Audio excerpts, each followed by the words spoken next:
Hello everyone, welcome back to my channel, and today we're going to be exploring custom dimensions in Minecraft through data packs. This is really easy to define and you can create some pretty cool things. In this video we're not only going to show how to create the custom dimension, but also custom terrain generation for that dimension. And you can do all of this with only data packs. This is a really exciting topic. Let's get into it. So the first thing I'm going to do is I'm going to start out in VS Code this time, and we'll go into our file and open folder, and we're going to go and find our Minecraft saves folder.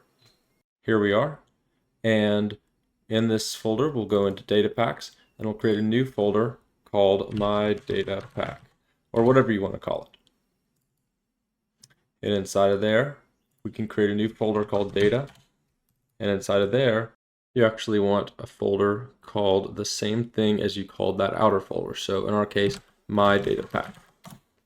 And this is going to be your namespace folder. We're actually going to go back out to our world folder and make sure we're in data packs, my data pack, and open that folder. This is the folder you want to open in VS Code. And we'll create a new file right here called pack.mcmeta. Open our brackets here. Type in pack and make a new object here. Pack format is going to be whatever the pack format is for your version of Minecraft. The version I'm using is 121.5, so I'm going to use a pack format of 71. Then we can give it a description. The description can be whatever you want it to be. So we're going to say a tutorial data pack. And save this file, close it out, and you should have a working data pack at this point. Of course, it doesn't have anything in it yet, so let's go ahead and change that. Now let's go ahead and define the simplest dimension we can create, and then we'll go ahead and add more stuff to it until we have a fully featured custom dimension. We'll start inside of the data/my-data-pack folder, and we'll create a new folder called dimension. Inside of there, we can create a new file called custom.dim.json. In here, we'll start with type. Type defines the dimension type that we're going to use, and in the future we can create our own, but for now we'll just use Minecraft Overworld. For generator, this defines what types of biomes generate in this world, as well as the shape of the world.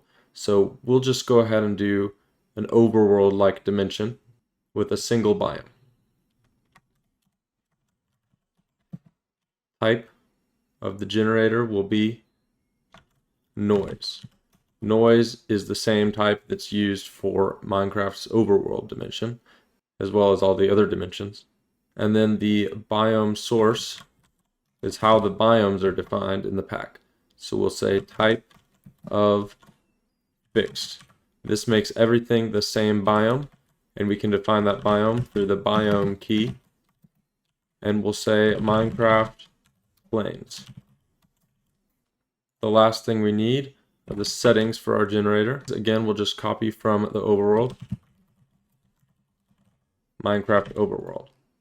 And there we go. We've got a full dimension defined in our data pack. And it should work now. So let's go back to the game. And since this is an experimental setting, what we need to do is actually close all the way out of the world and then go back into single player and open the world and click I know what I'm doing. And now we should have our dimension. However, we don't have a portal for our dimension, so what we're going to have to do is type /execute in my data pack custom dim, and we can see that our dimension already exists because it pops up right there in the autocomplete. And we can type run tp current player to their current location. And when we run this command, we get teleported into a new dimension. And it looks exactly like the old one. And the reason it looks exactly like the old one is because, well, we copied all the settings from the overworld. But I can prove to you that it's a different dimension if we place a few blocks around here. And then we go back /execute in the overworld, run teleport current player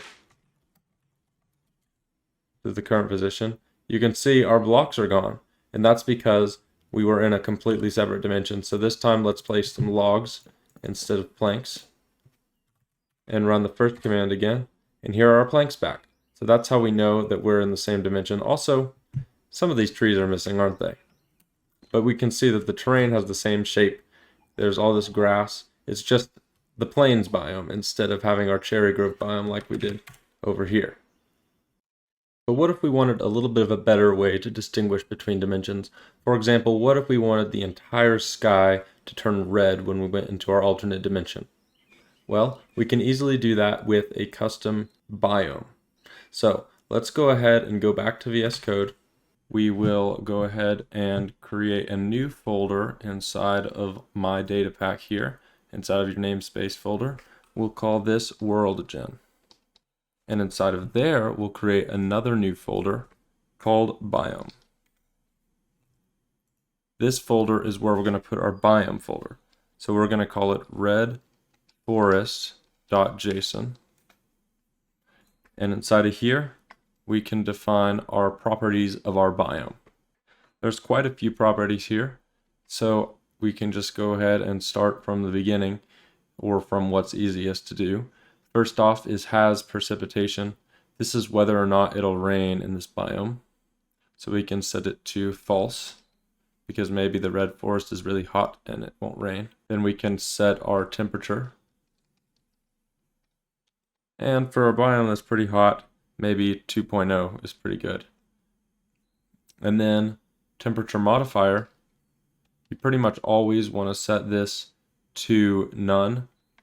All this does is it changes the temperature based on the height so that it can rain at the bottom and maybe snow at the top of mountains. Downfall, all this does is changes the color of the grass if you don't set a grass color manually. We're going to set this to 0.4, which is about a default value, and that's all we need to worry about. The effects are where we can define our biome options like the fog color and the sky color. So let's go ahead and set these. The interesting thing about these is that we have to convert them from hexadecimal into a decimal color value, which is not something you see very often. But we can go ahead and say sky color. Now to get the color that you want to use for these, you can just look up a hex to decimal converter. So here's this one that seems like a pretty good option. And what we'll do is we'll type in the hexadecimal color that we want. So for example, FF0000 is plain red. And we'll click convert, and it'll give us out our decimal number, which we can copy and paste into our code here. And this is the value for our sky color that we want. Now the fog color, we have to define all of these if we want a valid file. Fog color will just do the same value. Watercolor will do the same value. Water fog color, the same value. I think you get the picture. And I think that's all we need in the effects category. Next, we're going to need a few more things that we'll get to later, but we're going to have to define them now. Carvers, this is going to be how you define ravines. We're going to leave this empty. It's just an array because we're not going to use those right now. Features, we're going to also leave empty because we're not using it right now. That's how you're going to define custom mini structures sort of to put in your world. Spawners is actually a map, and you can leave that empty as well. It's how you define which mobs spawn in your biome. And spawn costs is a field that is used since 1.16 to control the spawning of mobs near each other. And so again, that's an empty map. We'll save this. And now we have a valid biome, but we need to put it into use. So back in our dimension file, let's set our biome to our namespace, which is my Datapack, red forest, which is the name we set in the name of the file over here. And now that we've done that, it should all be working. So let's go back to Minecraft and remember to save and reload. And now, if we teleport to our biome, we can see there's no difference, and that's because we're not actually in the correct biome yet, because this is the old generation from last time we ran the world. So let's use the creative mode and just fly a little farther this way. And I think I can see it over there because the water is red. It's bright red. Once we get in here, we can see the sky has just turned red. And there you go. Now we'll always know whether we're in our default biome in the overworld right here, or whether we're in our custom biome, because they look quite a bit different now. If you made it this far and you haven't subscribed yet or liked the video, then make sure you do that because it really helps out the channel a ton. And if you enjoyed the content, then you'll make sure to never miss any new videos by subscribing. So thank you for doing that, and let's get on with the video. Now we're going to go into something that's very in-depth and very complicated. And I'm going to try and make this as simple as I can for you, but you're going to have to hang with me because this is something really tough, okay? See right here where it says Settings, Minecraft Overworld. This is why our custom dimension looks like the overworld. That's why it's the same shape as the overworld. Even though the blocks are different because it's different biomes, it's the same shape as the overworld. And that's because we have our noise generator settings. As you can see, noise generator settings set to Minecraft overworld. Well, what we're going to do is create our own noise generator settings. And so we can do that in the world gen folder, create a new folder called noise settings. We'll create our first noise settings. We'll say settings.json. And this will be an object here where we define a lot of options about our world that we couldn't define in just the dimension file. Let's start easy. This will be the sea level. And we can set the sea level in our world. Maybe we want it a little bit lower. Normally it's 63, but this time let's set it to maybe 20. We'll save that. So Y level 20 is where the sea will start. Any air blocks below Y level 20 will be turned into water. The next thing we'll say is disable mob generation. And for right now, we don't have any mob spawners defined, as you remember in the biome. So it doesn't really matter what we have here, but for now we'll just say false, because we don't want to disable the mob generation. If we do add mobs, we'll want them to generate. Ore veins enabled. We'll set this one to false because we just want to simplify things a little bit. We don't want to have to worry about having ore veins scattered around. We'll just have everything nice and clean. Same thing for aquifers. We'll set that to false just to clear things up. And legacy random source. This determines whether you use the noise generators from before the 1.18 update. We're going to set this to false because this is where all the cool stuff is. Now we get into even more interesting things like the default block. And this will be a block state, which is defined like this. And maybe in our dimension, since it is the red forest, we want the default block to be red concrete. And so this means that in our world, all the blocks by default will be made out of red concrete. Of course, we can change this a little bit later. We'll use surface rules to do that, and we can also add structures, and we can add features, things like that. But for now, we'll say red concrete.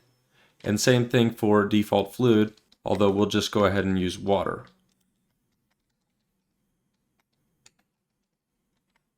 Next, we have spawn target.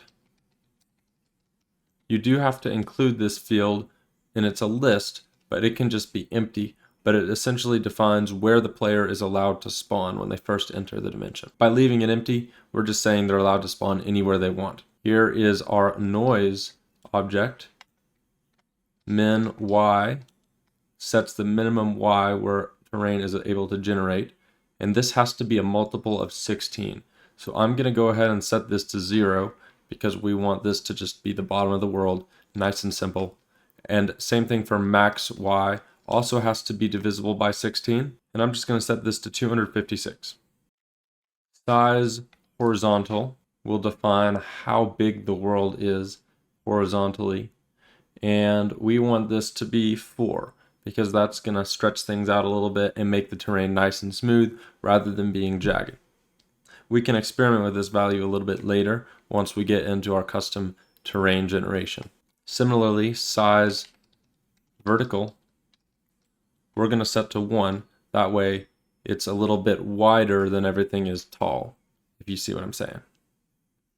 And after that, we get into noise router.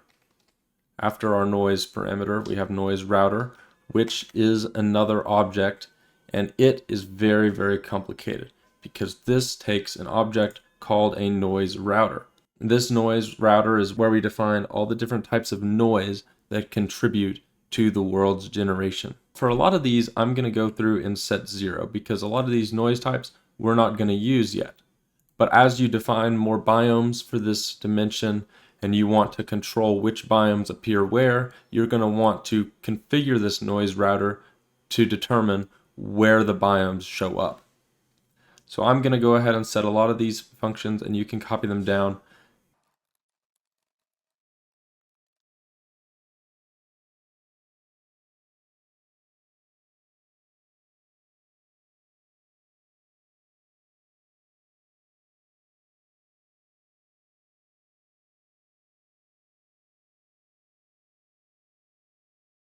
Okay, I've just defined all of these as 0. You can pause the video and look at them if you need to, but these don't really matter right now. These last few only define where biomes are placed, and then above this are for veins, which we don't have defined, and these are for aquifers, which we also don't have defined. So once we define any of these things, then we might want to go back and modify these values, but for now we can just set them to 0 completely safely. The last parameter in this object is the complicated one, and it is called final density. And this is an object here that defines where blocks are placed in the world by default. This object defines a function that is run every time a block is going to be placed in the world. And if this function returns a value above 0, then a block is going to be placed at that position. And if it returns a value below 0, then the block will not be placed and it will be error. And we define this function in a JSON formatted way. To start, the simplest thing we can do is create a flat Minecraft world where all the blocks below a certain Y level are solid and all the blocks above that level are air. So we can do this by creating a Y clamped gradient. So if we take this and make it a type of Y clamp gradient, we have a few different options. From Y is one, and we can make this the bottom of our world. So from the bottom of our world, which is 0, to Y, we'll make 256, which is the top of our world.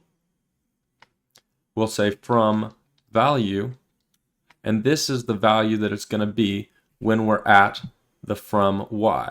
Okay, so from value is the value at from Y, and we'll also have, you might guess, a to value, which is the value at 2Y.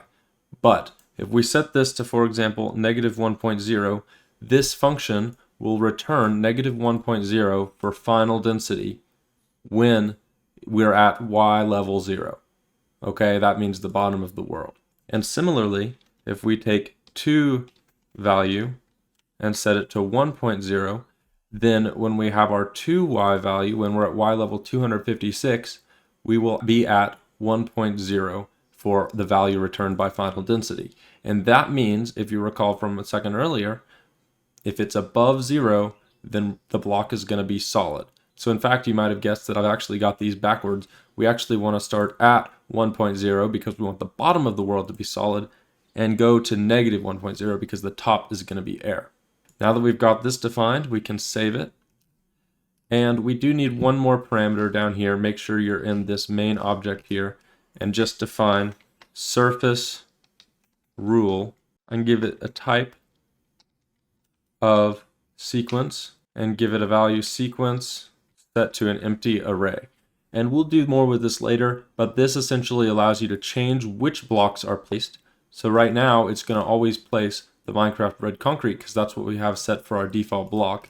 However, if we wanted that to change, maybe based on a biome or based on how close we are to the surface, then we can define a surface rule to do that, and it will change the block that gets placed at each position. Now that we've got this defined, we'll go back to our world, we'll save and quit.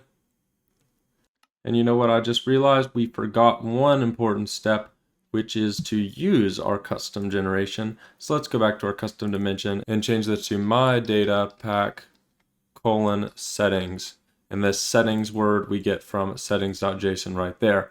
And so this is where inside of our main dimension file, we define the use of this entire file right here. So, and here we go, we see no errors, and you can see everything's exactly the same. Well, that's again because we haven't regenerated any chunks. So we can see we came from over there because it was blue water. So let's go ahead and fly forward until we get to our new area. As we fly forward, we should encounter our new generation. There it is.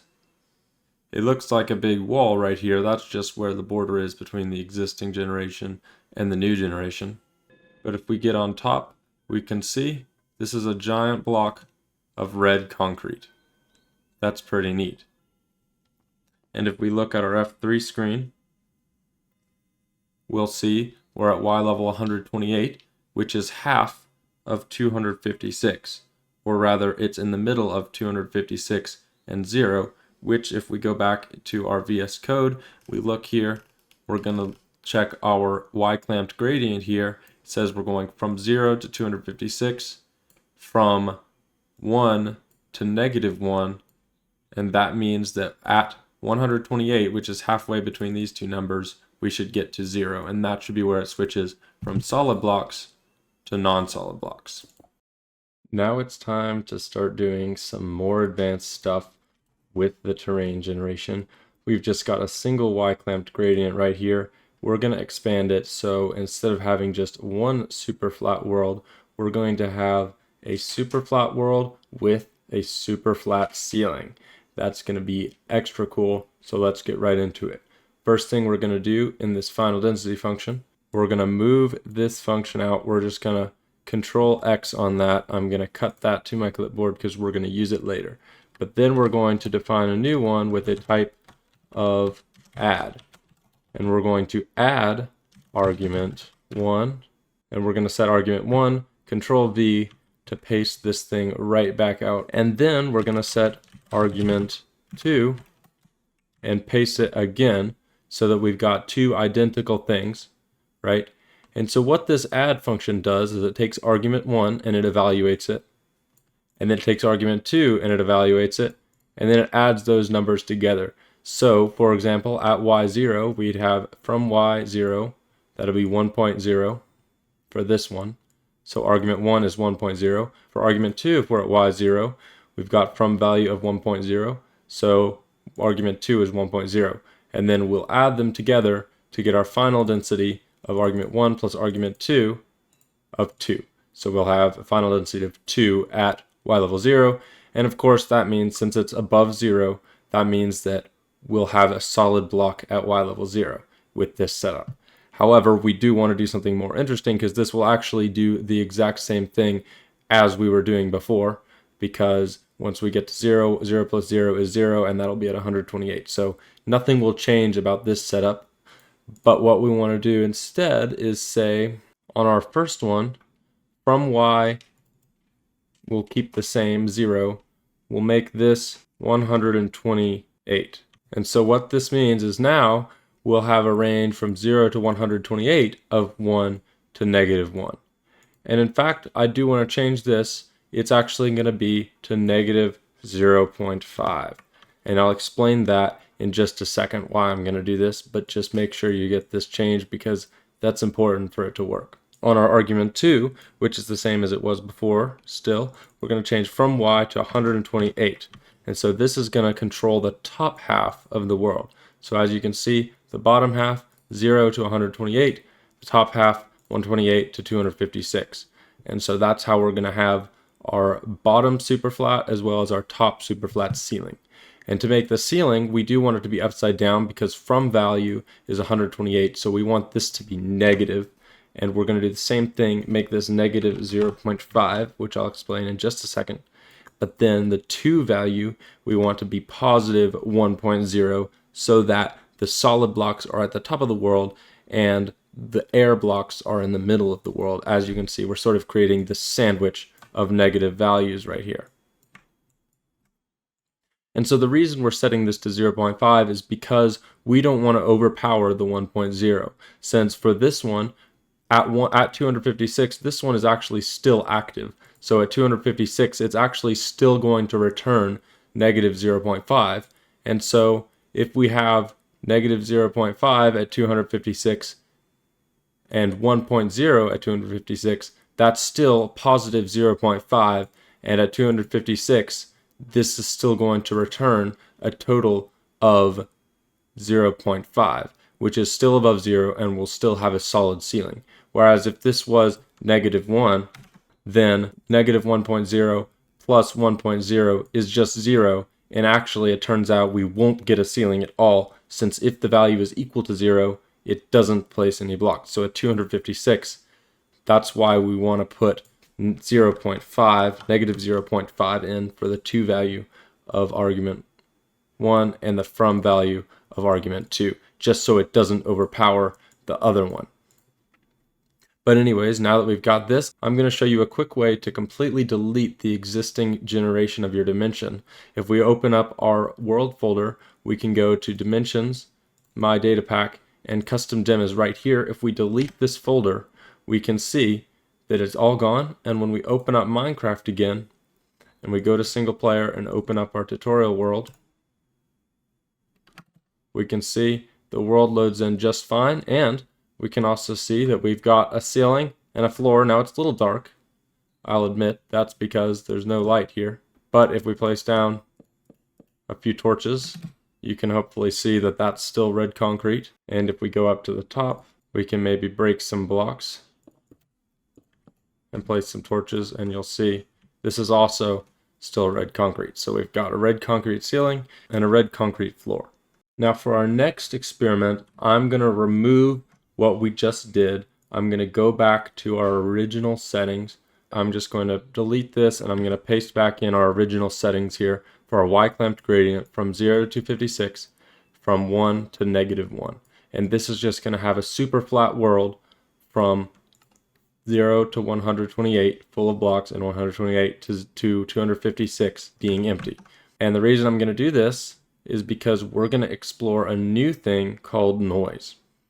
And so to use noise properly to generate terrain, what we want to do is we want to add it to our y-clamped gradient. And that way, at the very bottom, we're adding 1.0 to whatever noise value we have. So no matter what, at the very bottom of the world, we will have solid blocks. And at the top of the world, we're actually subtracting 1.0 from the noise value. And so at the very top of the world, we will have completely empty blocks. And since it's a y-clamped gradient, it's a gradient and it goes anywhere in between those two values. So sort of 2/3 of the way up, you'll have 2/3 the amount of blocks, and sort of 1/3 of the way up, you'll have 1/3 the amount of air blocks, and so forth. So what we're going to do is go back to our Datapack, and we're going to do the exact same thing we did. Just make sure you've got this in your clipboard, and we're going to go type of add, and argument 1 is going to be that thing which you just copied, the y-clamped gradient. And argument 2 is going to be another noise router with a type of noise. Then we're going to have a parameter called noise. And this noise is going to use a noise file. So I'm just going to leave this blank right here since we don't have a noise file yet. But I'm going to go ahead and define the rest of our parameters before we define that noise file. So the rest of our parameters are x, z scale, which we'll set to 1, and y scale, which we'll set to 0. And that just affects how much each axes are affected by the noise that we put in. So the y scale of 0 means the y level does not affect the noise at all. And so our y level will actually completely be defined by our y-clamped gradient, and we'll get a nice clean terrain. Now, if we wanted to have overhangs and additional features on our world like that, we would want to change our Y scale so that the noise can actually influence the amount of blocks that we have at different Y levels. But for now, we'll just look at the XZ scale because that'll be the cleanest way we can represent the noise density function. So now we need to fill in this parameter, and to do that, we're going to go into our WorldGen folder and create a new folder called noise. And in noise, we'll create a new file called mynoise.json, and we'll create a new map, and we'll make our first key called first octave. And now this first octave, we get to choose some number, and it's going to most likely be negative. And the more negative this number is, the larger scale we're going to have for our noise. So I'm going to go ahead and start at -5, which I think is a good value, kind of in the middle, although there's no real range. And then we're going to set amplitudes. And amplitudes is an array. And for this, I'm just going to set a single value of 1. And we're not going to worry about this right now because you'll see what I mean about amplitudes once we understand what first octave does. And so to understand what first octave does, I'm going to have to show you exactly what it does in the world. So let's just write 1 for our amplitudes and leave it at that. Make sure we save our file here and go back here. Make this noise parameter say my Datapack my noise. And that will use our custom noise that we created here in our second argument of our density function here. And so it'll add the y-clamped gradient to our custom noise with an XZ scale of 1 and a Y scale of 0. Let's open back up Minecraft, go back to game, actually save and quit. And we're going to do the same trick. We're going to delete this dimension folder here, go back to Minecraft, open up our world again, and we should see something crazy, which is this. This is really wild, but it's really cool at the same time. This is actually the noise function, and it's a pretty good way to represent the noise function. And if you just take a second to appreciate this, it's pretty cool that this looks almost like terrain. Now, the reason it doesn't look like terrain is because, well, it's got a pretty steep slope to it. And so we can actually fix that if we go back to our code and we edit our scale of our y-clamped gradient. So instead of going all the way from the bottom of the world to the top of the world, we'll have maybe from y level 50 to y level 75. And that means anything above 75 is going to be air, and anything below 50 is going to be solid blocks. And only in the middle is where our noise is going to take effect. That's because at the very bottom, we're always adding 1.0, which is going to completely cancel out anything from the noise. Because again, the noise is on a scale from 1 to -1. And so if we're adding, at the worst case scenario, we'll be adding 1 to -1, which will result in 0.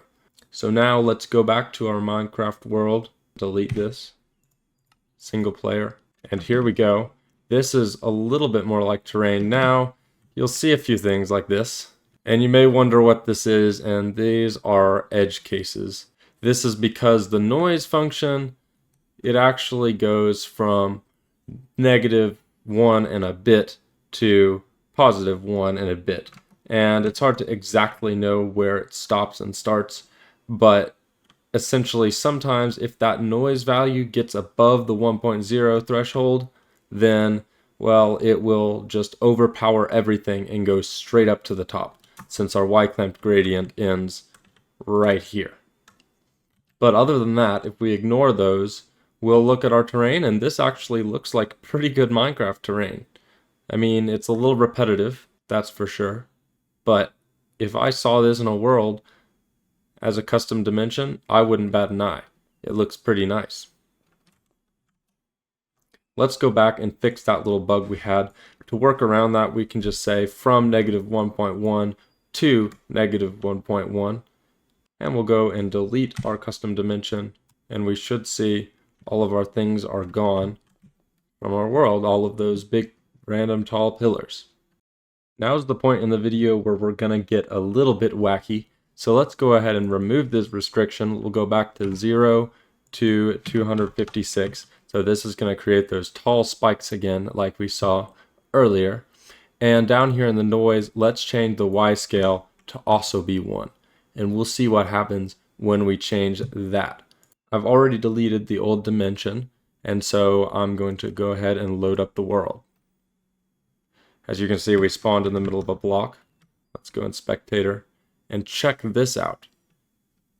This is what happens when we set Y to 1. We get these really cool blobs, really cool caves. This is a really cool way to see the noise generation.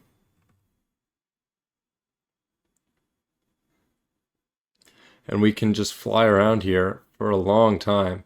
This is really cool. And even though we've got all this wacky Y scaling going on, you can still see at the very bottom, it does kind of end up being solid, or mostly solid. And if we go in Spectator, we can see even clearer that up at the top, it's mostly air, and down at the bottom, it's solid blocks. And that's because of our Y gradient still being there, even though we've got all this Y scaling on our noise. Now we could scale back this effect a little bit if we changed our Y scale to, for example, 0.25, and we loaded back up our world. Again, I've deleted our world generation. Now we can see, well, we still have these spikes, but they're a little bit more varied. Some of them are steeper than others. Some of them have a little bit of an overhang. And that's because we've got a little bit of Y scaling, but not too much. And now, like, look over here. We've got this overhang. That's pretty wild. It looks like a turtle or something. This looks like some kind of dorsal fin of a fish or a shark. But as you can see, there's all sorts of cool shapes that get generated when we set our Y scaling to positive value. Let's also see what happens if we put back our 50 to 75 thing here. Save that. And now we can see we get a little bit more wackiness, like that thing over there, which sticks up a little bit and it looks a little awkward. And you can also see a random floating island up in the sky. I think that's, again, to do with just the range of the noise being different than what we assume it to be. But if we look down here, we see a lot more variation in the terrain than we saw earlier, if you remember. So I'm going to go ahead and change some more things up. We're going to try and mess with this noise function here that we created. So as you can see, we set first octave to -5. Let's see what happens if we changed it to, for example, -7. Loading back up our world, we can see that everything is a lot more smoothed out. Look at that. And so as you can see, the higher that first octave value is, the smoother your world is going to be and the larger scale you're going to have. So let's try going the other way. If we set our first octave to -3, for example, we see everything is a lot more narrow and a lot sharper, less smooth. That's what happens when you change the first octave to be closer to 0 and a smaller negative value. Now, what if you wanted to sort of combine different aspects of this? What if you wanted to have sort of a smooth world, but then you wanted to also have smaller details that were more rough and more like this? Well, it turns out you can do that as well. If we use these amplitudes, this actually controls how much each octave value contributes. So right now, we're just using the first octave, which is our amplitude of 1. But then if we change this back to maybe 7, we can set this one represents -7. Then if we add another one, it'll represent -6. This one will represent -5. And what we're doing is we're adding 1 times -7, 1 times -6, 1 times -5, and so forth. And that way, we can control how much each octave contributes to the overall world generation. So, for example, if I wanted to have -7 contribute fully, nothing contribute after that, but then by octave negative, let's see, 7, 6, 5, 4, 3. So octave negative 3, we also want that to contribute fully. So we'll have a full negative 3 and a full negative 7. Let's go back to our world, and you can see it's very, very smooth, but you've also got these smaller details that are about the size of negative 3, if you remember that. And this is how terrain generation is able to be a lot more complex than just a simple smooth gradient of noise, is that you can combine these. And for example, if we set maybe this to 0.25, and maybe we do this for this one as well. For example, this is a good configuration right here. And I'm also going to go ahead and increase this range from 50 to 110. And I'll also fix any kind of remaining bugs we have by increasing those values. And now if we go back and we reload everything, we get a lot more nuanced generation. And this looks a lot better, and it's a lot more smooth than our original example. But again, if you continue to tweak it and play around with these values, you can get some cool generation that looks very realistic and looks very close to the base game if you try hard enough. I think this is a super fun way to experiment with the game of Minecraft.